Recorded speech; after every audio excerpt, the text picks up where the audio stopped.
नमस्कार दोस्तों। आज हम बात करेंगे भारत के इतिहास की एक ऐसी घटना के बारे में जिसने पूरे देश को हिलाकर रख दिया था। ये कहानी है महाराष्ट्र के एक छोटे से गांव खैरलांजी की, जहां 29 सितंबर 2006 की रात एक परिवार पर ऐसा अत्याचार हुआ जिसे सुनकर आज भी रूह कांप जाती है। ये सिर्फ एक हत्या की कहानी नहीं है, ये अन्याय, सामाजिक भेदभाव, सत्ता के दुरुपयोग और इंसानियत की हार की कहानी है। लेकिन ध्यान रहे, इस वीडियो का उद्देश्य किसी जाति, धर्म या समुदाय के प्रति नफरत फैलाना नहीं है। हमारा उद्देश्य केवल ऐतिहासिक तथ्यों को समझना और पीड़ितों को न्याय की यात्रा को जानना है। तो आइए चलते हैं महाराष्ट्र के भंडारा जिले के छोटे से गांव खैरलांजी की ओर। महाराष्ट्र के भंडारा जिले में स्थित खैरलांजी एक छोटा सा गांव था। यह गांव बाहर से देखने में शांत दिखाई देता था, खेत, कच्ची सड़कें और साधारण ग्रामीण जीवन। लेकिन इस शांति के पीछे कई वर्षों से तनाव पनप रहा था। गांव में रहने वाला भोतमांगे परिवार मेहनती और शिक्षित परिवार माना जाता था। परिवार में थे भैयालाल भोतमांगे, उनकी पत्नी सुरेखा भोतमांगे, बेटी प्रियंका भोतमांगे, बेटा रोशन भोतमांगे, बेटा सुधीर भोतमांगे। परिवार खेती करके अपना जीवन यापन करता था।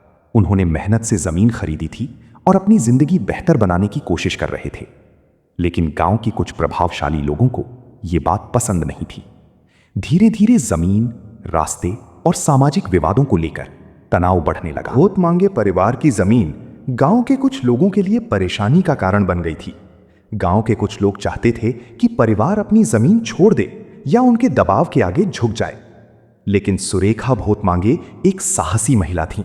वे अन्याय के खिलाफ आवाज उठाती थीं। इसी दौरान गांव में एक और घटना हुई। एक रिश्तेदार पर हमला किया गया था और उस मामले में सुरेखा ने पुलिस के सामने गवाही दी। उनकी गवाही के कारण कुछ लोगों को कानूनी परेशानी का सामना करना पड़ा। यहीं से दुश्मनी और गहरी हो गई। गांव में भोतमांगे परिवार को अलग थलग करने की कोशिशें शुरू हो गईं। उन्हें धमकियां मिलने लगीं। लेकिन परिवार ने हार नहीं मानी।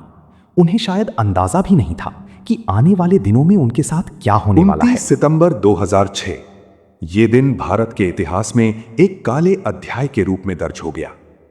उस शाम भैयालाल भोतमांगे घर पर नहीं थे। वे किसी काम से गांव के बाहर गए हुए थे।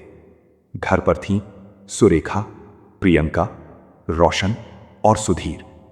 शाम धीरे धीरे रात में बदल रही थी। गांव में सामान्य गतिविधियां चल रही थीं। लेकिन उसी समय कुछ लोग इकट्ठा हो रहे थे। भीड़ का आकार बढ़ता जा रहा था। लोगों के हाथों में लाठियां और अन्य हथियार थे। किसी को अंदाजा नहीं था कि कुछ ही देर में एक भयावह हमला होने वाला है। रात होते होते भीड़ भोतमांगे परिवार के घर की ओर बढ़ी। गवाहों और जांच रिपोर्टों के अनुसार बड़ी संख्या में लोग वहां पहुंचे। घर को चारों ओर से घेर लिया गया। परिवार के सदस्य भयभीत हो गए। उन्होंने बचने की कोशिश की, लेकिन भीड़ का गुस्सा और हिंसा लगातार बढ़ती गई। घर में मौजूद चारों सदस्यों को पकड़ लिया गया। इसके बाद उनके साथ निर्मम मारपीट की गई। जो कुछ हुआ वो इतना भयावह था कि पूरे देश में आक्रोश फैल गया। परिवार के सदस्यों को बुरी तरह प्रताड़ित किया गया। फिर उनकी हत्या कर दी गई। बाद में शवों को गांव के पास फेंक दिया गया ताकि सबूत मिटाए जा सके। ये केवल एक अपराध नहीं था, ये मानवता के खिलाफ अपराध था। जब भैयालाल भोतमांगे वापस लौटे तो उन्हें अपने घर के आसपास अजीब सन्नाटा दिखाई दिया। घर अस्त व्यस्त था। परिवार के सदस्य कहीं दिखाई नहीं दे रहे थे। उन्होंने गांव वालों से पूछताछ की, लेकिन कोई स्पष्ट जवाब नहीं मिला। धीरे धीरे उन्हें भयावह सच्चाई का पता चला। उनका पूरा परिवार खत्म हो चुका था। जिस परिवार के साथ उन्होंने जिंदगी बिताई थी, जिस बेटी को उन्होंने पढ़ाया था, जिन बेटों के भविष्य के सपने देखे थे, सब कुछ एक रात में खत्म हो गया। भैयालाल का दर्द शब्दों में बयान करना संभव नहीं था। घटना के बाद पुलिस जांच शुरू हुई, लेकिन शुरुआती जांच को लेकर कई सवाल उठे। आरोप लगे कि पुलिस ने मामले की गंभीरता को सही तरीके से नहीं समझा। सबूत जुटाने में लापरवाही हुई। कई महत्वपूर्ण पहलुओं को नजरअंदाज किया गया। स्थानीय लोगों और सामाजिक संगठनों ने आरोप लगाया कि मामले को दबाने की कोशिश की जा रही है। इसी कारण जनता का गुस्सा बढ़ता गया। महाराष्ट्र के कई शहरों में विरोध प्रदर्शन शुरू हो गए। लोग सड़कों पर उतर आए। न्याय की मांग तेज होती गई। जब यह मामला राष्ट्रीय मीडिया तक पहुंचा तो पूरे देश में चर्चा शुरू हो गई। अखबारों, समाचार चैनलों और सामाजिक संगठनों ने घटना को प्रमुखता से उठाया। लोग ये जानना चाहते थे कि आखिर ऐसा कैसे हो सकता है। 21वीं सदी के भारत में एक परिवार के साथ इतनी क्रूरता कैसे हुई? देश भर में बहस शुरू हुई। सामाजिक न्याय, ग्रामीण हिंसा, कानून व्यवस्था और मानवाधिकार जैसे मुद्दे चर्चा के केंद्र में आ गए। बढ़ते दबाव के बाद मामले की जांच केंद्रीय एजेंसी को सौंप दी गई। सीबीआई ने विस्तृत जांच शुरू की। गवाहों से पूछताछ की गई। फॉरेंसिक रिपोर्टों का अध्ययन किया गया। घटना की पूरी श्रृंखला को समझने की कोशिश की गई। जांच के दौरान कई आरोपियों की भूमिका सामने आई। सीबीआई ने अदालत में आरोप पत्र दाखिल किया। अब पूरे देश की नजर अदालत पर थी। सबको इंतजार था कि पीड़ित परिवार को न्याय मिलेगा या नहीं। मामला अदालत पहुंचा। सुनवाई कई महीनों तक चली।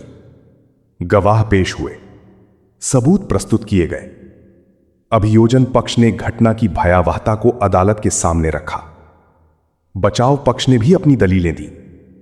लेकिन उपलब्ध सबूतों और गवाहियों के आधार पर अदालत ने कई आरोपियों को दोषी माना। यह फैसला देश भर में चर्चा का विषय बन गया। विशेष अदालत ने कई आरोपियों को दोषी करार दिया। कुछ आरोपियों को मृत्युदंड सुनाया गया। दूसरों को आजीवन कारावास की सजा मिली। बाद में उच्च न्यायालय में अपील हुई। कुछ सजा आदेशों में बदलाव भी हुए। लेकिन अदालत ने यह स्पष्ट किया कि यह एक जघन्य और अमानवीय अपराध था। न्यायपालिका ने अपराध की गंभीरता को स्वीकार किया। खैरलांजी हत्याकांड के बाद पूरे देश में कई महत्वपूर्ण सवाल उठे। क्या ग्रामीण क्षेत्रों में सामाजिक भेदभाव अभी भी मौजूद है? क्या पुलिस व्यवस्था को और मजबूत बनाने की जरूरत है? क्या पीड़ितों को समय पर न्याय मिल पाता है? क्या कानून का डर समाज में पर्याप्त है? इन सवालों के जवाब आसान नहीं हैं, लेकिन ये घटना देश को सोचने पर मजबूर कर गई। अपने पूरे परिवार को खो देने के बाद भी भैया लाल ने हार नहीं मानी।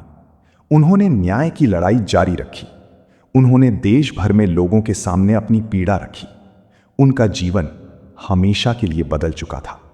जिस व्यक्ति ने एक रात में अपना सब कुछ खो दिया हो, उसके दर्द की कल्पना भी मुश्किल है। फिर भी उन्होंने न्याय व्यवस्था पर विश्वास बनाए रखा। खैरलांजी की घटना हमें कई सबक देती है। पहला, किसी भी समाज की असली पहचान इस बात से होती है कि वो अपने सबसे कमजोर लोगों के साथ कैसा व्यवहार करता है। दूसरा, कानून से ऊपर कोई नहीं होना चाहिए। तीसरा, यदि अन्याय के खिलाफ आवाज नहीं उठाई जाएगी तो अन्याय बढ़ता जाएगा। चौथा, मानवता किसी भी पहचान से बड़ी होती है। जब इंसान इंसान को केवल उसकी सामाजिक पहचान से देखने लगे तो समाज कमजोर हो जाता है। आज खैरलांजी का नाम भारत के इतिहास में दर्ज है। ये नाम केवल एक गांव का नाम नहीं रहा, ये अन्याय के खिलाफ संघर्ष का प्रतीक बन गया। हर वर्ष लोग इस घटना को याद करते हैं, पीड़ित परिवार को श्रद्धांजलि दी जाती है और ये संकल्प लिया जाता है कि ऐसी घटना दोबारा कभी ना हो। 29 सितंबर 2006 की वो रात केवल एक परिवार की त्रासदी नहीं थी, वो पूरे देश के लिए एक चेतावनी थी। एक चेतावनी कि जब समाज में नफरत, हिंसा और अन्याय को बढ़ने दिया जाता है तो उसका परिणाम कितना भयावह हो सकता है। खैरलांजी हत्याकांड हमें याद दिलाता है कि न्याय, समानता और मानवता केवल किताबों के शब्द नहीं हैं, उन्हें हर दिन अपने व्यवहार में उतारना पड़ता है। आज जब हम इस घटना को याद करते हैं तो उन निर्दोष लोगों को श्रद्धांजलि देते हैं जिन्होंने अपनी जान गंवाई, और ये संकल्प लेते हैं कि किसी भी व्यक्ति के साथ उसकी पहचान, पृष्ठभूमि या सामाजिक स्थिति के कारण अन्याय नहीं होने देंगे। क्योंकि एक सभ्य समाज वही है जहां हर इंसान सुरक्षित हो, जहां कानून सबके लिए समान हो और जहां इंसानियत हमेशा जीतती हो।